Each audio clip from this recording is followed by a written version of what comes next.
Durant l'Open de tennis de Limoges, champions sportifs et chefs d'entreprise peuvent aussi s'y rencontrer pour les petits déjeuners du Limoges Business Club. Première fois que je viens, oui. Ouais. Qu'est-ce qui a motivé votre envie ici? Déjà, le fait de pouvoir rencontrer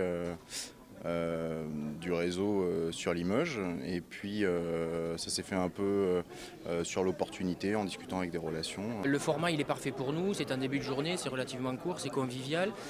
On n'a pas nécessairement un objectif prédéterminé en venant ici. L'objectif encore une fois c'est de se retrouver avec des gens avec lesquels on peut être amené à interagir. Ce genre d'événement c'est clairement un facilitateur pour nous au quotidien dans notre activité. On noue des contacts et on se fait connaître aussi, ce qui est assez important. Intéressant parce qu'on crée du réseau, on discute, des gens que je ne connaissais pas il y a encore un quart d'heure.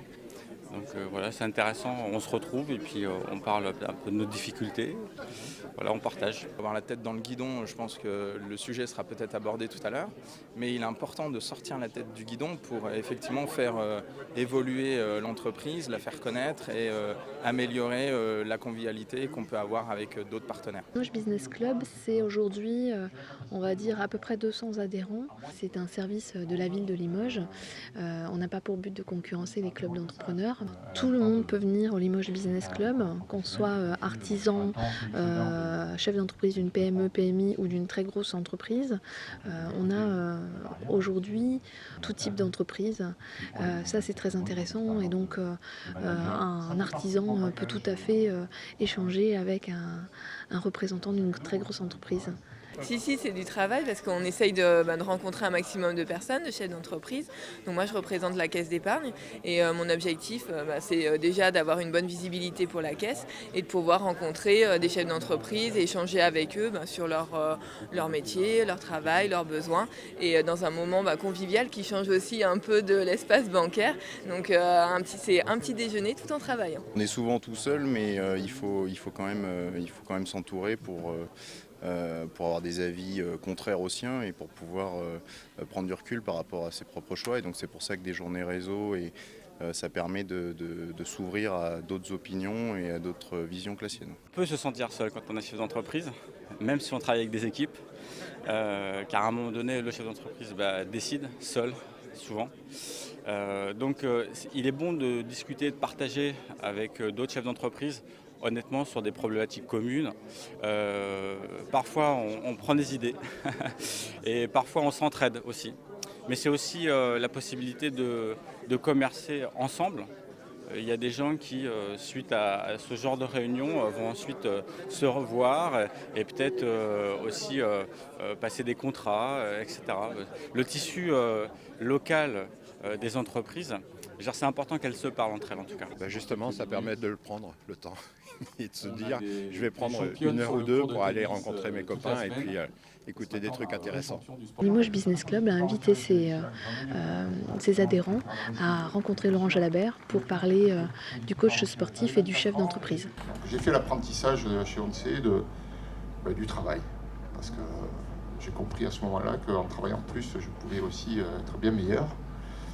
Et de la qualité aussi, parce que ce travail de qualité m'a permis de progresser. Diriger une entreprise, je pense que c'est du sport déjà.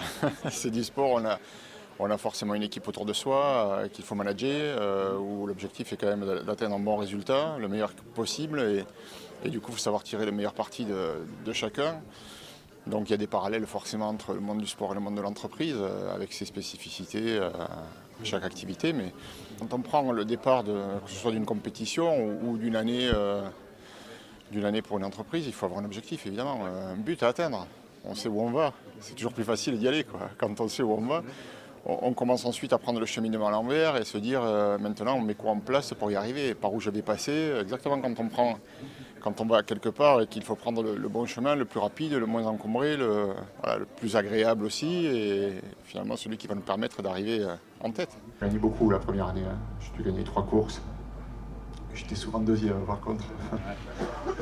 Donc je me faisais un peu tirer les oreilles, mais on sentait qu'il y avait quelque chose. Bon, voilà, Bien sûr, le vélo, c'est souvent la complexité pour les gens, c'est de comprendre que c'est un sport d'équipe alors qu'on est seul sur la machine. Effectivement, il y en a qu'un qui gagne, mais si on lui retire l'équipe et le travail des équipiers, que ce soit ceux qui sont sur le vélo ou ceux qui sont en coulisses, les mécaniciens, les masseurs, enfin tout ce qui fait partie du staff technique d'une équipe, il est certain qu'il y aurait beaucoup moins de victoires au bout.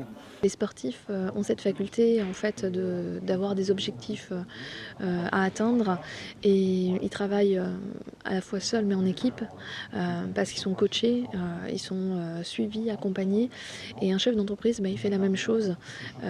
Lui-même accompagne une équipe, il coach son équipe et par moments il a un peu besoin de se retrouver avec ses pairs pour pouvoir échanger sur ces sujets et voir si il y a peut-être des bonnes méthodes à prendre quelque part. Dans le vélo, certaines équipes pratiquent le bonus, c'est-à-dire qu'il y a la prime à la victoire. Donc ça motive aussi. Pas dans toutes. J'avais connu ça chez Onsei, chez Toshiba, on avait les primes à la victoire. Bon, on ne gagnait jamais, mais on était contents, il y avait les primes à la victoire. Putain, si on gagnait ça, c'est... Parce que c'est une très bonne école de la vie, parce que encore une fois, on ne gagne pas tous les jours, on gagne presque pas souvent même, et donc ça apprend à se remettre en question. Non pas qu'on s'habitue à l'échec, mais on sait qu'il existe et qu'il fait partie de la vie. La difficulté, elle est là tous les jours, et à côté de soi, plus particulièrement dans le vélo, il n'y a que des gens qui non pas veulent vous faire perdre, mais qui veulent aussi gagner. Donc il faut se battre à la loyale, mais il faut se battre. Comme dans une entreprise. Exactement.